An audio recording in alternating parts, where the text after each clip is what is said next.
Welcome, guys. Welcome to another episode of the Core Aura podcast, the podcast that I've created just to hopefully share uplifting content, narratives, just to motivate, encourage others to work on their well-being, improve themselves, and just really come out there as their true, authentic selves. Right? Who would not want that? So this episode I'm really excited about because I've got a special guest on.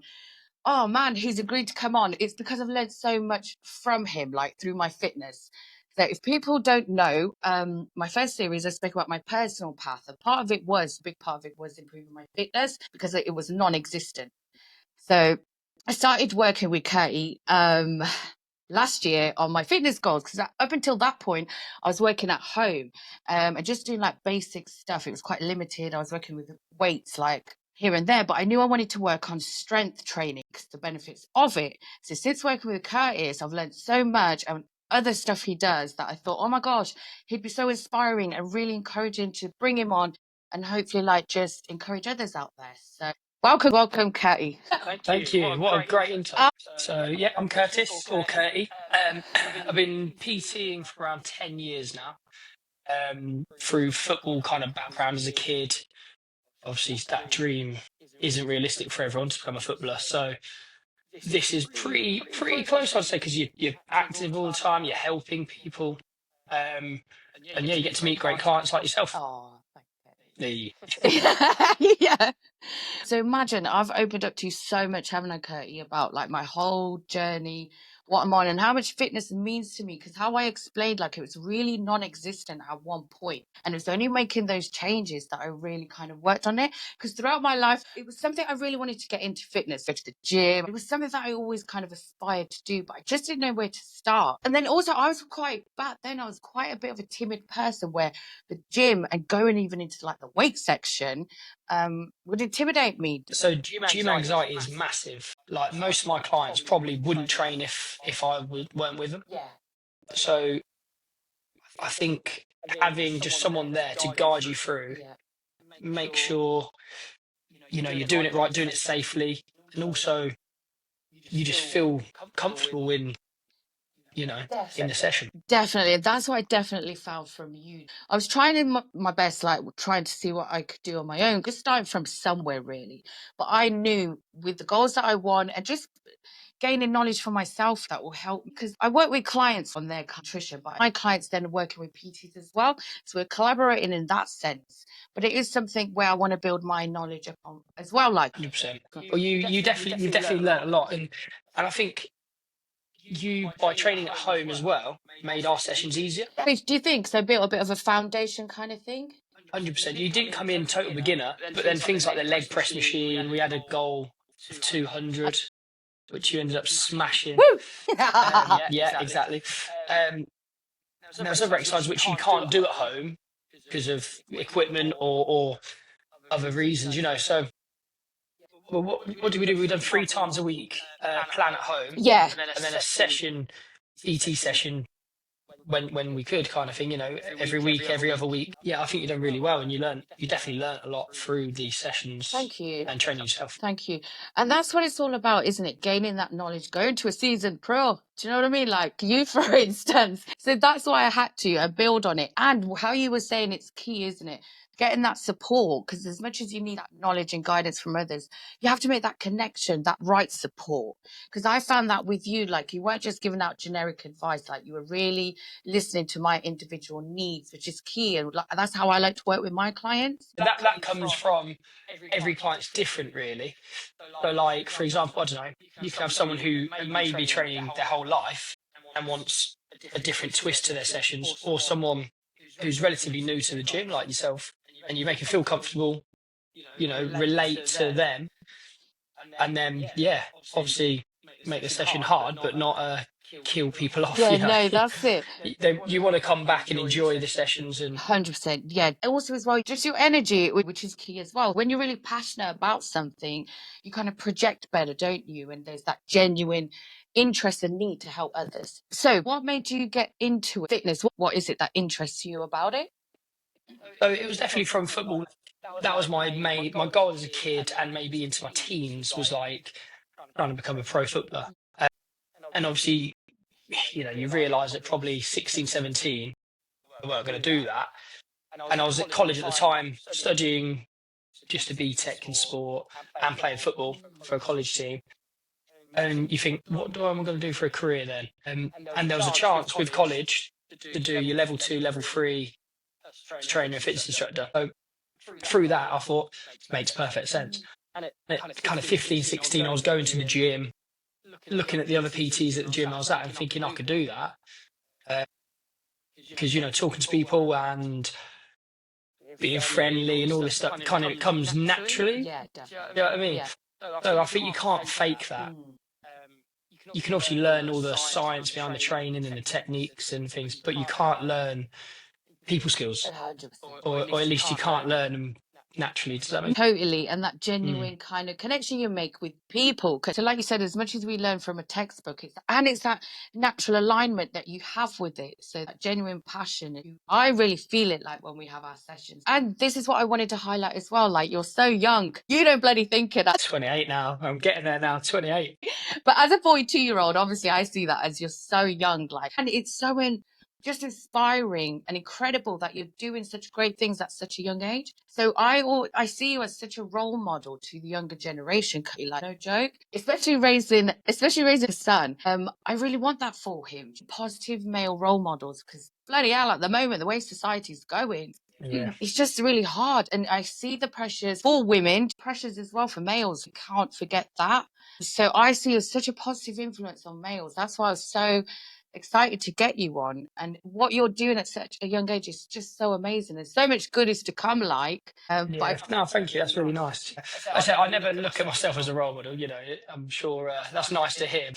I think I don't know. Yeah, it's just the gym side of things I would be doing anyway if I weren't a PT. Yeah. So it just falls naturally that it's a passion Yeah. that I would be doing, in my spare time anyway. Yeah. And I've turn that into a job, which is pretty cool, really. So yeah, I've got to say, every day I wake up and I don't dread a day of work. See, and that's amazing to have, because not everybody has it. Because like I spoke about in my first series again, I wasn't aligned with the career path. Do you know what I mean? It didn't really align with me. So I was one of those waking up and not happy. I didn't want to get up in the morning and go to work. So it's a really good thing that you're waking up and you love what you do, because not many people get to do that, but they can be doing that. So this is why I want people to come together to show people that it is a possibility. Wherever people are, if they are struggling at the moment, like where I was, where I wasn't aligned with what I wanted to do, kind of thing. You think that there's no way out. Do you know what I mean? And you think, bloody hell, I'm stuck in this now, and this is life. This is it. Whereas it's not. You can make those changes, and you can change it from not wanting to get out of your bed to wanting to get out of your bed and being like, woo! Yeah, bounce up. Obviously, don't worry, we still get up early and still feel tired, but it's not the fact that it's work dread. Do you know what I mean? Don't dread that Monday morning. Sometimes I actually quite look forward to work. I know it sounds silly, but it's not. Yeah. you look at your clients, think, cool, get on with every single client. There's no tricky days as such. No, exactly. And the impact you're making on people's lives is massive. Like, Exactly. Curtie, I was somebody sat in my pit before I made my changes. Like, I was one of those that would just be stuffing her face right in my pit.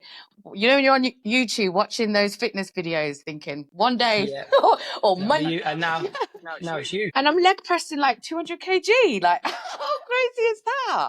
Exactly. So that's what I mean. That's what gives me my buzz about my job, to be honest. Like setting goals.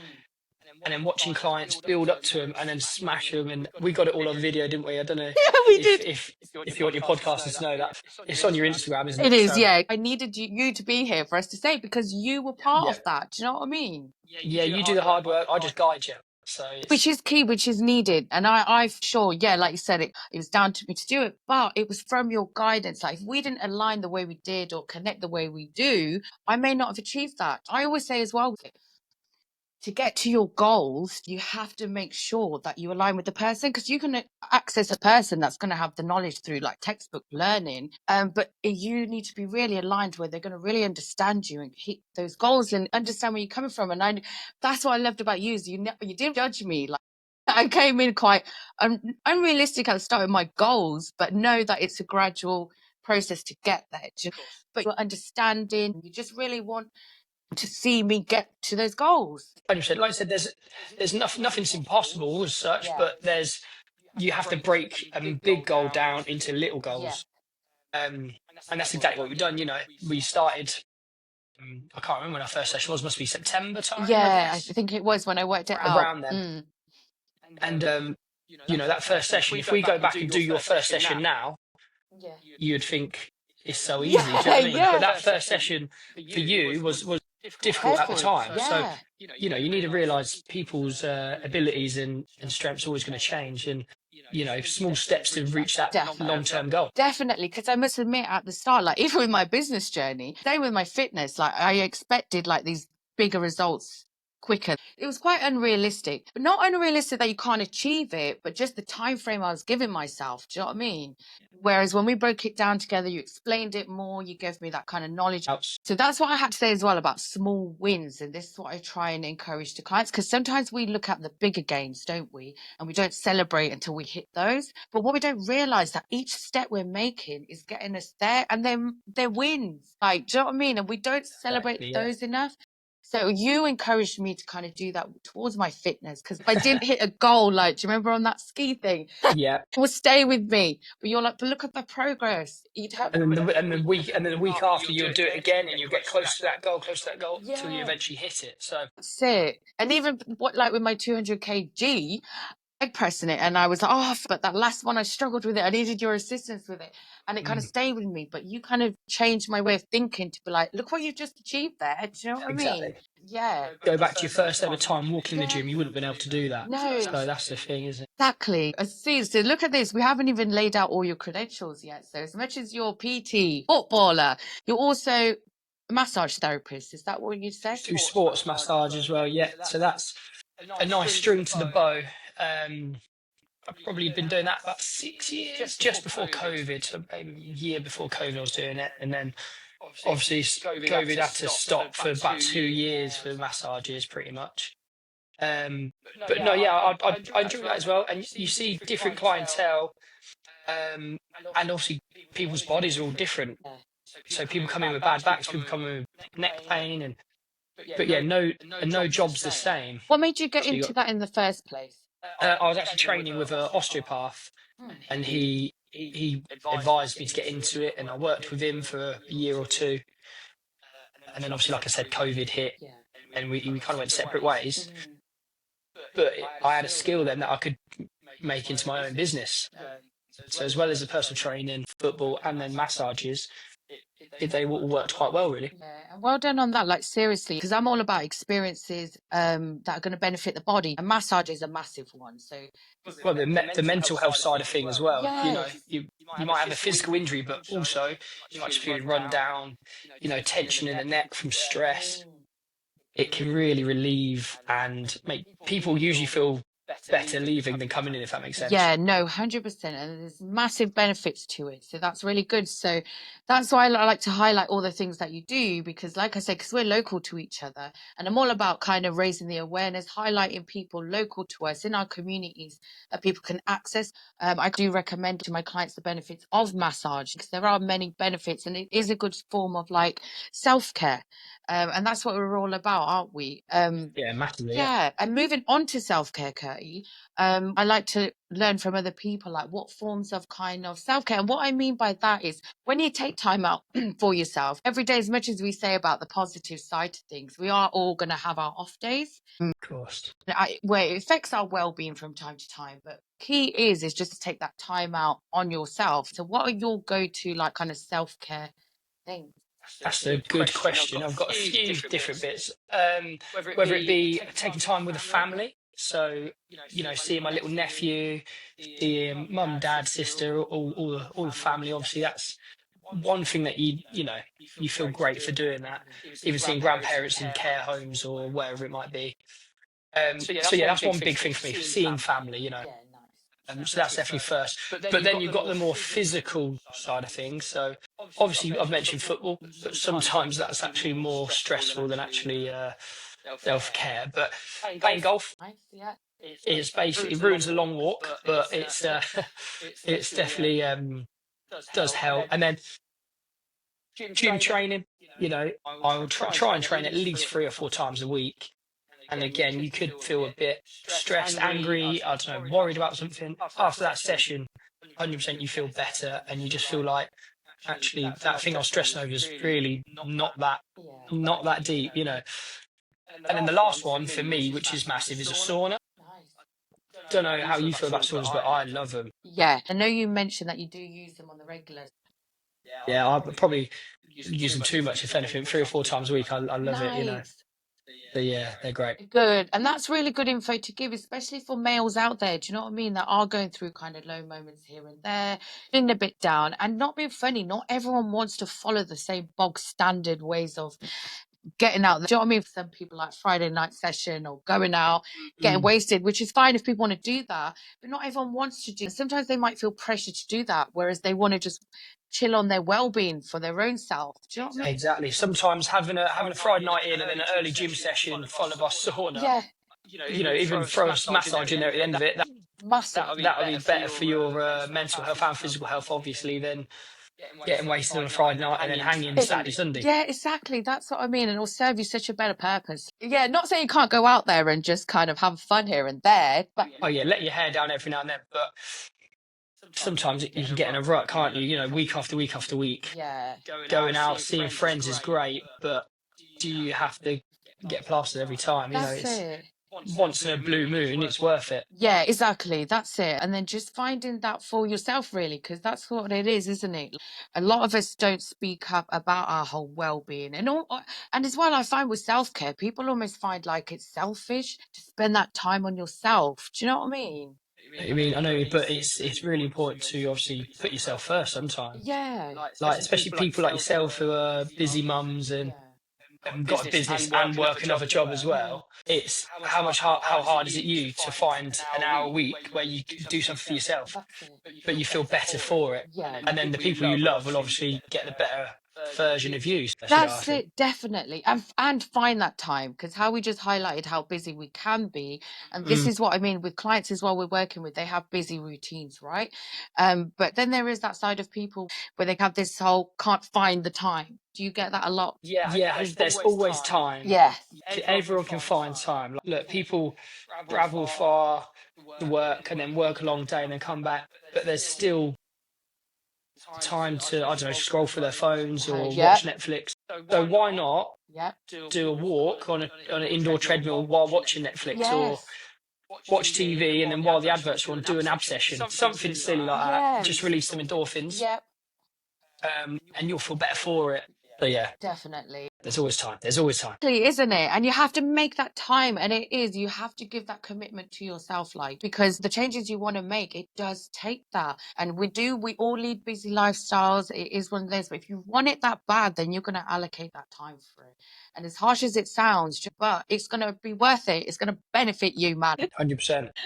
Right. So what I did want to say as well, because I thought, because we got the seasoned pro on here, I wanted to speak about the benefits of strength training, and especially with my business, because it's women centered and we're focusing more on women's health, especially as we age. It's something I'm passionate about.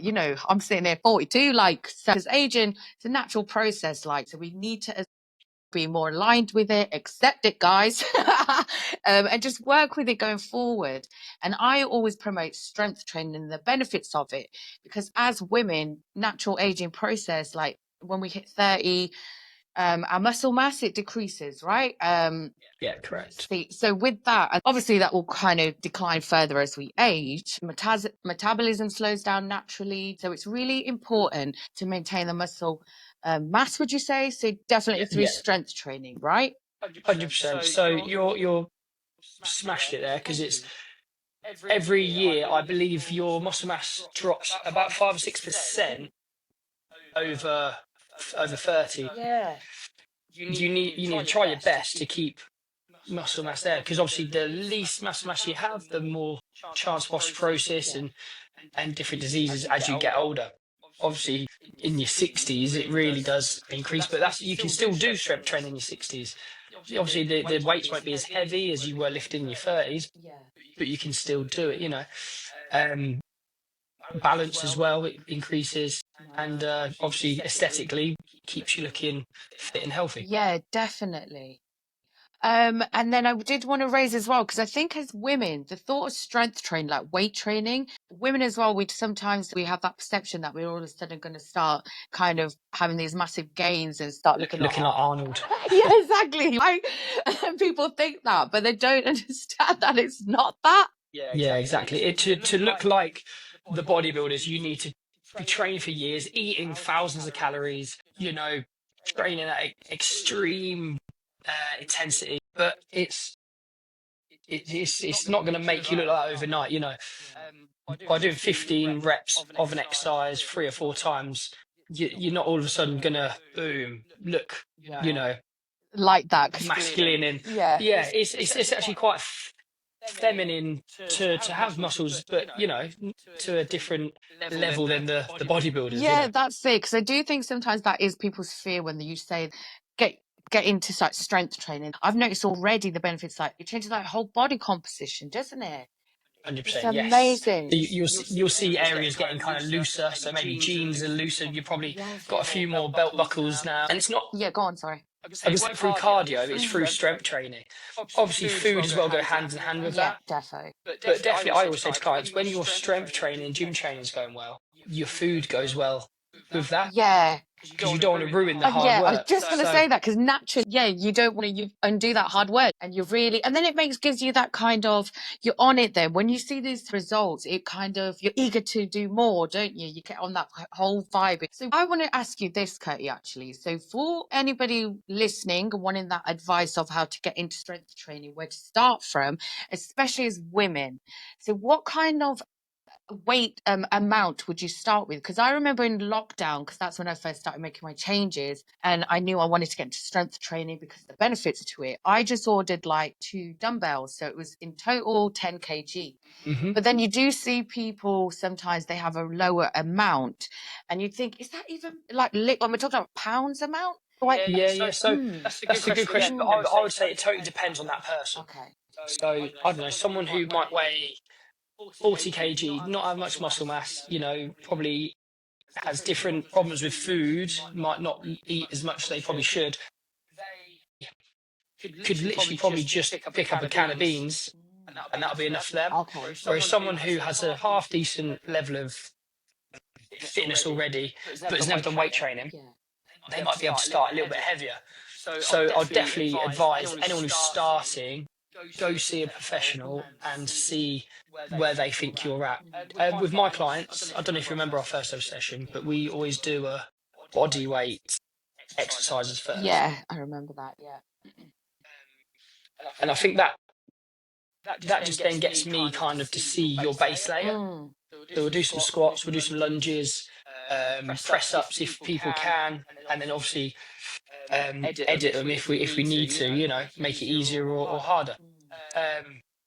So yeah, everyone's different, starting at different levels with weight training. Yeah, and it's individual age as well. Age and experience, I'd say, because if they've done it before, they might have a half decent level of muscle memory.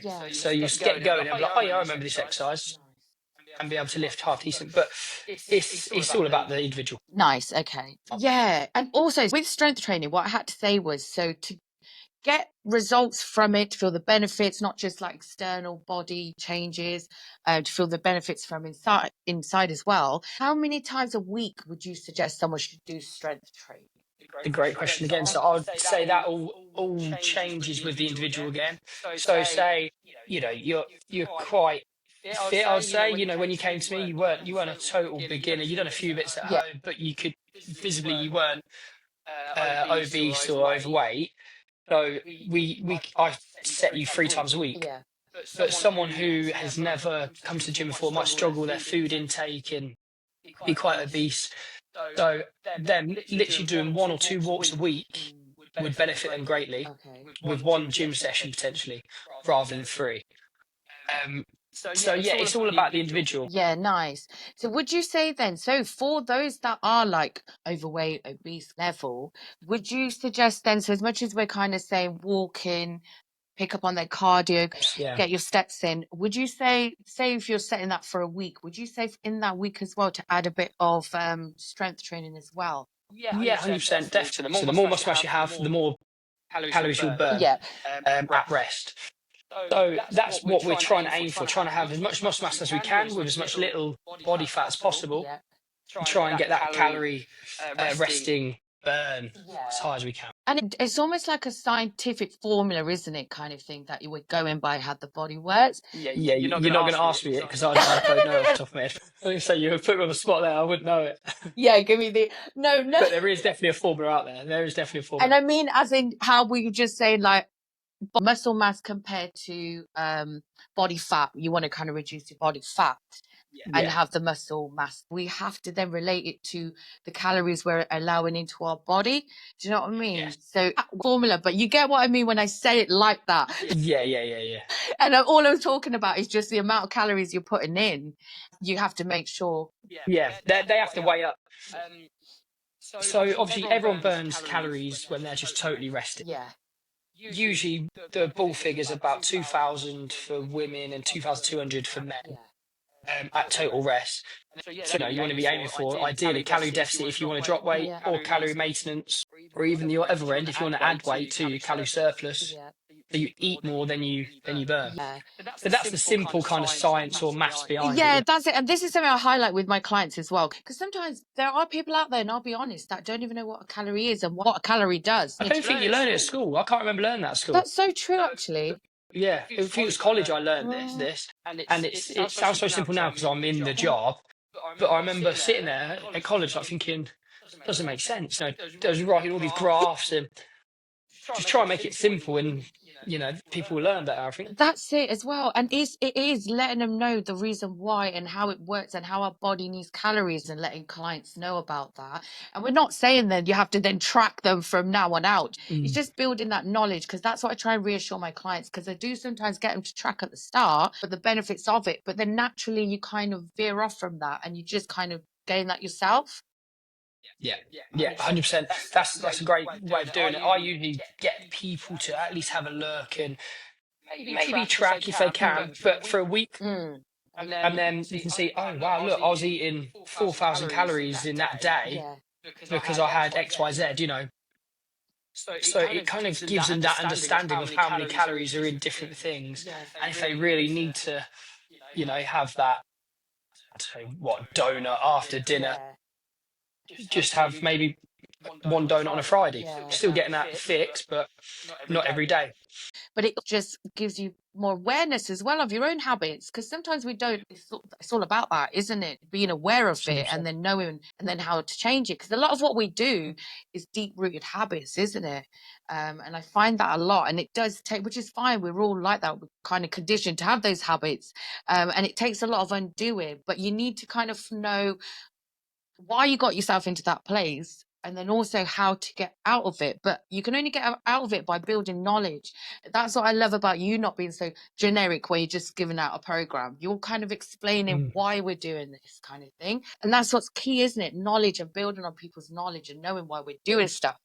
Exactly that. Kind of brings you back to goals, but instead of it being physical goals, you can look at different goals to do with your food, or even walking in the gym on your own and doing it. That's a mental goal, isn't it? Yes. So it's good to try and explain and guide people in that way. Yeah, definitely. So, Patty, I did want to just go through some kind of practical tips, like, so anybody kind of starting on their fitness path, what's a good place to start from? Yeah, it's anyone starting who's never done any exercise before. Maybe last time I done it was PE in school. Yeah, it could be 10 years ago, wherever it was. I would say walk is a great place to start. I know you've done a few treks and stuff, but they don't have to be like that. Yeah. Even just walking around your block and doing 20 minutes walking, then build up to 25, 30. That's a great place to start. But then someone who might have done some experience in sport but never gym, I would say start with a class, maybe a gym class, because I know obviously personal training is the cost. Not everyone can afford it, but if you can get into a gym, get a gym membership, do a class, and then that's a great way to start. And also, you got that environment where like-minded people are in the same shoes as you, if that makes sense. Yeah. But then also the gym wise, if you can get a personal trainer, it's definitely worth doing, because what you're doing is leading towards something. Then you're doing everything right, doing everything safely, and they're not going to go right, boom, 100 kg bench press on the first day of training. It's just not going to happen if you're not trained before. So yeah, that's what I'd say. Definitely good advice. I like that. And that's a good place to start. Walking, and something as simple as walking, and the other benefits you'll get from walking by being outdoors, even Yeah, taking on nature, getting the weather in, taking the weather in. Even, I know it sounds silly, but people work from home a lot now. That even getting out and seeing other people face to face is good for your well-being and mental health. Yeah, definitely. So yeah. Good advice. And then this is another question I wanted to ask. So going back to like how we were talking about strength training, I wanted to touch on cardio as well, because I know I get a lot of clients, like I said, they're working with PTs themselves. So I work with them on their nutrition, and then they'll work with their fitness on their PT. But I do as well, part of my business, I kind of give out body weight exercise guides, which I've worked with PTs on to produce that. But with regards to like cardio, a lot think that you have to be on like a treadmill for an hour, the bike for an hour, do you know what I mean, daily to get some kind of results. What would be the daily bare minimum people should achieve to even keep on that health level, fitness towards their goals? Do you know what I mean? Does that make sense? I don't want to sound like I'm repeating myself, but definitely getting your steps in. Okay, yeah. So depending on your job, some people are active. They're on their feet all day, so they're probably getting 12,000 steps without even leaving leaving work. But then other people might have a desk job, so they're starting at 7, finishing at 6, 5, whatever time. It's then hard for them to get their steps in. So if you can't do that, why not throw a HIIT session in? Okay. Which obviously, like a spin class or a intense kind of slam ball skier superset. Okay. And you might not have got your 10,000 steps because of the time frame, but then they can burn 400 or 500 calories in 20 minutes or half hour training intensity. But need to note, you can't do that every day. Energy wise, that it burns quite a lot of your candle. Right. Okay. Whereas if you do your 10,000 steps, 12,000 steps, you've still got loads of energy because it's not that exerting, but you've burnt that amount of calories, 400 or 500 calories from just doing steps. Okay, nice. Yeah. So that's why they're so important. Sometimes people do have that thinking that you have to do something high intensity daily. Do you know what I mean? And so it's not that case, is it? I would definitely say there's a time and a place for a HIIT session, but bear in mind you will feel fatigued for a day or two after. So if you're gonna do it, just make sure either one, you've maybe not trained that week and you're about to catch up, or if that makes sense, or if you feel up to it and you've had a bad day but you've ate well, hydrated well, and you want to really hit a hard session, it has its time and place, but you can't do it every day. Like physically you will be drained, you will have high injury risk. So it's the time and a place to do it. I'd say if you're going to do it once a week, try and have a rest day the next day. That's it. And I think as well, it shows that to you saying that, it shows people that it doesn't take that to get your goals. Do you know what I mean? Because people think that you have to be hitting those type of workouts to get the results they want, and almost puts them off of even trying it. But it's like you said, it's just that small gradual change through walking, and what you're going to achieve through doing that high intensity, you'll get it through that. And it's more, you're getting your steps, and it's more maintainable. Is that a word, maintainable? That's spot on, yeah. It is, exactly. It's more manageable, maintainable. I think that's the word. No, I've said unless I was trying to say manageable, but you know what I mean. But it's easier then to do your 12,000 steps a day and keep ticking over with them, or even 10, or whatever your goal is. Start at 8 and then build up to 10, then 12. And remember, if you had a really busy day, you've only hit 6,000. The next day, what's to stop you doing 15 and making the the balance, Yeah, so it's definitely, it's something that you can maintain because the results that we're trying to achieve for our clients, we want them to have it long term, not just a quick fix and go back to previous. We want you to change these deep rooted habits, create newer ones, healthier ones for yourself. Spot on. Yeah, it's things like fasting and no carbs, and they'll work, Yeah. but you're not gonna do them forever, So it's having something that's maintainable and consistent. That's it. And it's going to serve you well because, oh my gosh, you're not going to be happy living like that. Like, do you know what I mean? Restricted. Exactly. Yeah. And then what else suffers? Yes, you might have lost 4 or 5 kg, but you're not talking to your wife or your kids that get in the cold shoulder. Exactly. Do you know what I mean? And for what? And it's almost like people are almost have that at the forefront, like the body changes. You feel like shit inside. It doesn't matter, but it's all about achieving a certain aesthetic. And I want to change that whole narrative as well. Yeah. Because just because someone looks good, they might not be feeling good. I don't know. Let's look at like bodybuilders again. They're training their hardest to give themselves a day on the stage where they'll look amazing. Let's not get it wrong. Yeah. But that's not sustainable, and it's so hard. And physically, probably they're at not a very healthy point when they look like that. So it's a good way of putting it. Yeah. Feel healthy, look athletic, look good, but also don't harm yourself mentally and physically, trying to do it. That's it, isn't it? Because we're so focused on the aesthetic and what's kind of fits in society, we lack what's best for our bodies and our body type. Because we do set out with unrealistic goals of how our body should look compared to a body that we're looking up to, that we don't realize your body type is so different. And also, like, that's a good point, actually. If you look at Instagram, all you see is, unreal people in an unreal shape and condition.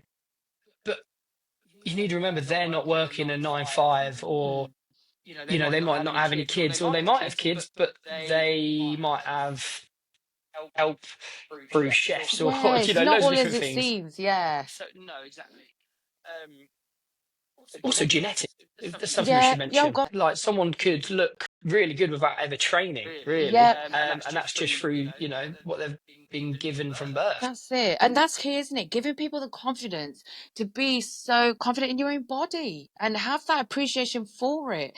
Because we do, don't we? We're looking out at other bodies. And I think as well for the younger generation, like I know when I was younger, especially, that's why when I work with younger women, I say, like, don't fall for what you see out there and really your body and what it has to offer, and be really proud and confident in it, because that's what we kind of lack. And I really want to build that into people. And there's more to it by looking aesthetically good. It's all about how it's going to serve you in the long run and give you that better quality of life as it ages. And wouldn't you want to? Yeah. Because part of my changes was I was so unfit, had no energy.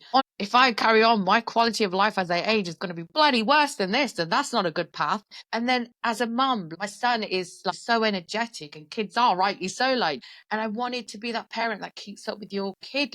Because why am I going to stay unfit and lose out on those bloody memories? Because all I need to do is just change up and be realistic about my own body and stop looking up at others. Exactly. That's good what you just said. I think it's having realistic goals and not trying to let the outside noise affect you. Just because someone else might be, I don't know, running a marathon, and someone could be struggling to get 10,000 steps, doesn't mean that you're no better or worse than each other. It's just people's lives are different, and their fitness goals or even lifestyle goals are different. That's it. And their whole individual path and what they want to achieve. Some people might just want to maintain like just a bit of fitness, basic, just to keep them healthy. Some people want to go to that competing level. So it's all individual, but everyone should respect everyone's level where they're at. Because like you said, people do feel like they're judged for where they're starting from, or even because they haven't started yet, people are almost fearful to even start because they see so many people on their goals already or whatever, and it almost like puts them off because they're not at that level. But that person weren't at that level. It took them time to get to that level. You've all got to start from somewhere. Well said. Well said. Oh, thank you. So a quick little home thing. How many times a week would you say to start you off? Even if you've never trained Yeah. ever, once or twice a week will be enough, because whatever you do, you'll be sore for the next day and the day after. DOMS is basically delayed onset muscular soreness, where your muscles are recovering from the workout you've done, and that lasts anywhere between 24-48 hours.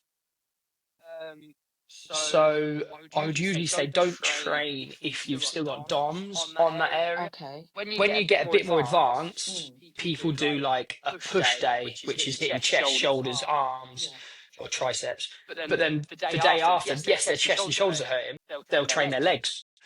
And that's how. But when you're just starting, full body, stairs, wall press ups between your door, Yeah, nice. and maybe what can we do for back, like a rear fly with some beans. I keep using beans as an example, but and then that would be a good full body workout for someone who's never trained before. Nice.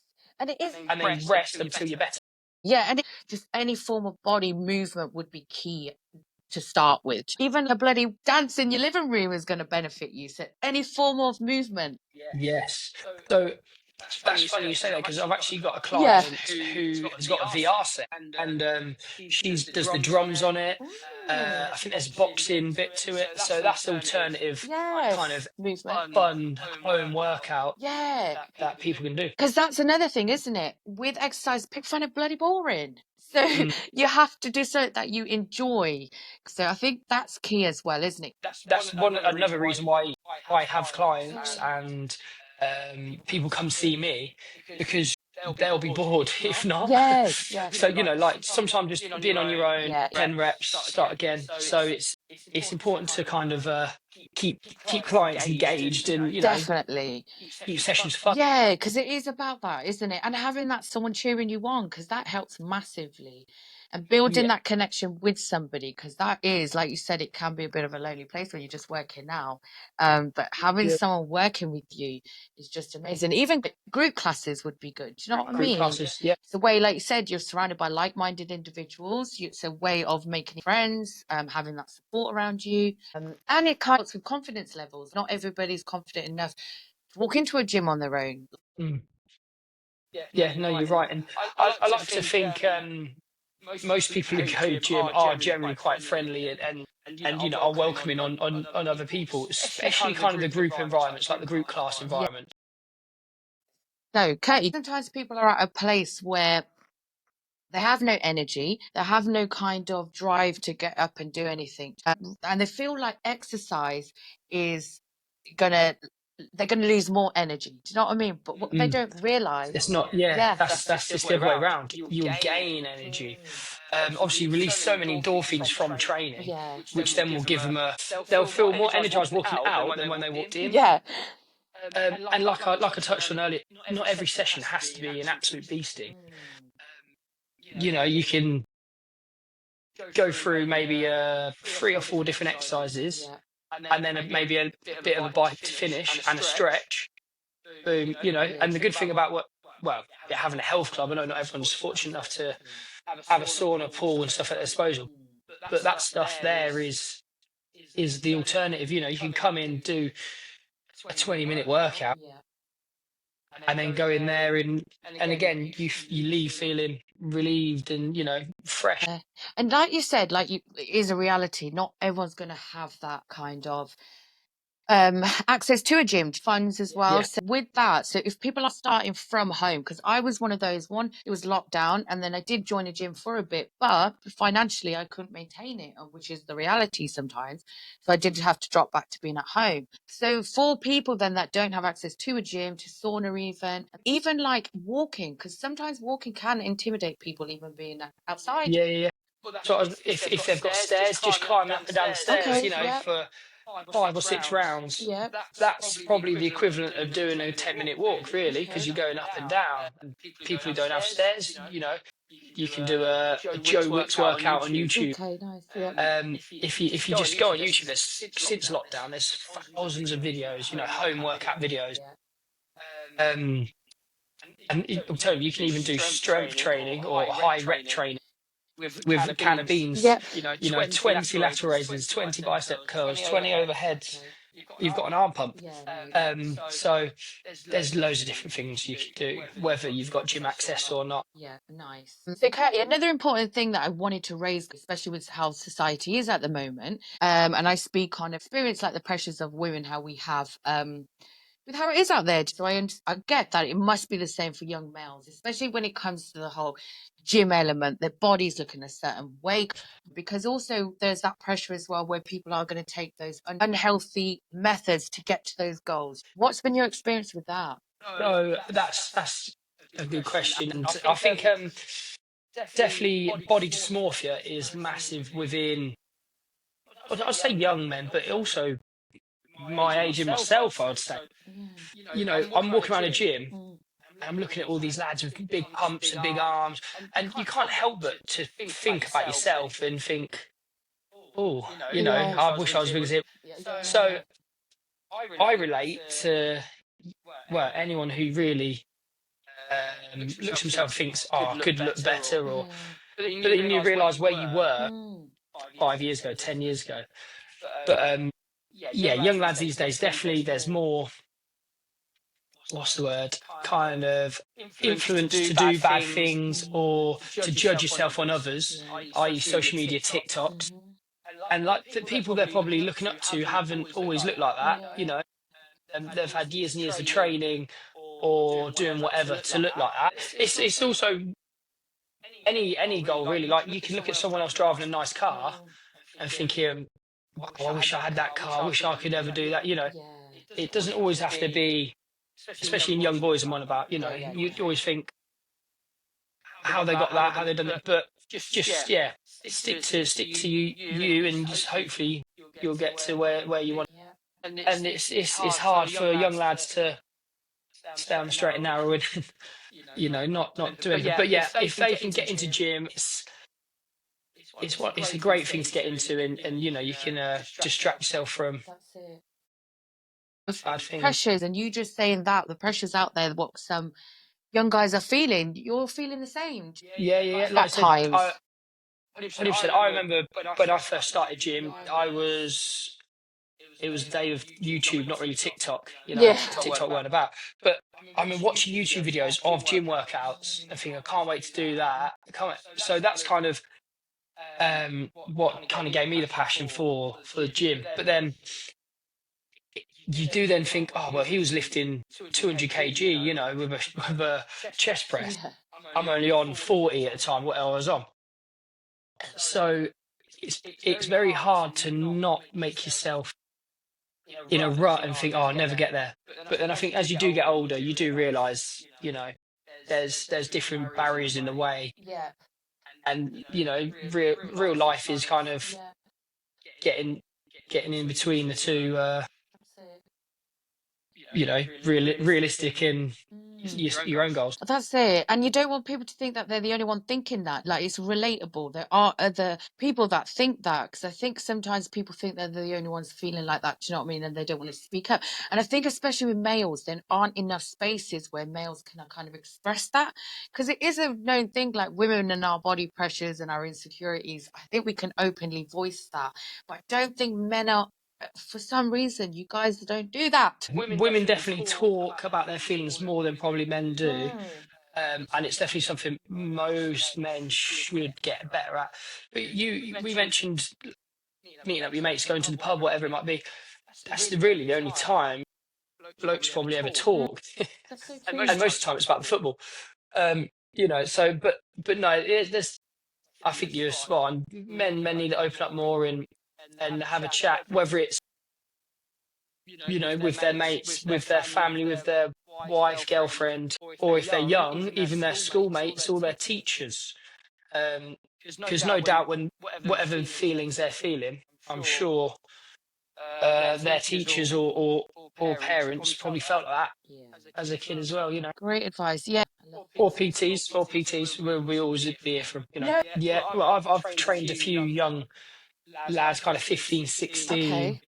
One of the best bits was seeing their kind of confidence build, not just developing them, physically. but the confidence from coming in, not being able to look up and eye contact, then maybe 6 months later, talks to you with their chest out. It was, nice. That's massive. I love that you do that. That's amazing. And that's going to make such an impact on their whole well-being. And that's key with young people going forward. And I hope as well this episode reaches out to anyone that may be listening, or to kind of young males out there, to say like there are older males that are totally relatable. Do you know what I mean? And that can help guide you, because that's what it's all about. Just having someone to guide you in the right direction. And that's why I'm so glad I brought you on, Katie. Like, such an inspiration, such a role model. You may not think it, but you should bloody think that about yourself, because seriously, really thanks. are. And I just think we need to highlight more people like yourselves that are here to kind of, naturally, you don't think you are, but you're inspiring, you're empowering, and like encouraging so many people in such a good way. And this is what we need kind of more of. Look how we've just touched on how society is a bit. That's just a minuscule of what's going on out You there. could have a whole podcast just on that, really, couldn't you? Yeah, exactly. And it's just such a shame. But I'm all about creating positive change and building a kind of network where we want that change for others. And we understand it. We've all got an experience of it. We've got a story, and we want to use it to kind of reassure others and encourage them that you can come to us to make those changes and you won't be judged. 100%. Yeah, and it is all about that, just building our local communities, strengthening that, looking out for the younger generation. You don't just have to be a parent to want to look out for them. Do you know what I mean? There's that genuine need and interest to help others. I think we've nailed it, really, because in this podcast we've spoken, obviously about aesthetics and physical, but that's only a small part of the gym. Confidence and health reasons, and mental health. There's all these different side of things. Why fitness goals, and even walking, and it doesn't have to be hardcore high rocks, bodybuilder, whatever. Just sometimes just coming in and doing a workout that is testing, but not an absolute blow, or gonna ruin you for 4 days, is beneficial. You'd rather do little and often than one massive workout once a month. So, Katie, thank you, like, seriously, for such great advice. Like, honestly, like I said, since working with you, you've taught me so much, and I'm learning still from you. And I just wanted to use this opportunity for others to learn from you, because of how much I've gained. I think it'll just be really beneficial. Thank you. You've done really well as well in the short term in working together. We should be proud. Oh, thank you. Really good. And I love what you do for people as well. Helping people every day is nice. Oh, man, thank you, Katie. I appreciate that. No worries. Just to finish off, like I said, so thank you so much. And how can people get in contact with you, Katie, if like anyone local wants to work with you? So Instagram, Curtis Hartley Personal Training, and Facebook, Curtis Hartley Personal Training. Just drop me a like or follow, and then if they want to message me, whether it's for advice or they actually want to come in and have a session or a sports massage, then obviously ping me a message on there and I'll get back to you ASAP. Yeah, and seriously, guys, please do. Like, I'm telling you, like, highly recommend Katie. And we've got so much to come with my fitness goals, so I can't wait to watch this space. Yeah, 100%. Seriously. Yeah, and if you're down, like, with my progress, as I progress, like, you're coming back on, right? Yeah, of course. Good, thank you for that. But guys, thank you for listening, and I really hope you have gained something from this. And as always, just take care. Thank you, Katie, once again. Take care. Bye, everyone. Bye. Thank you. Bye. Bye.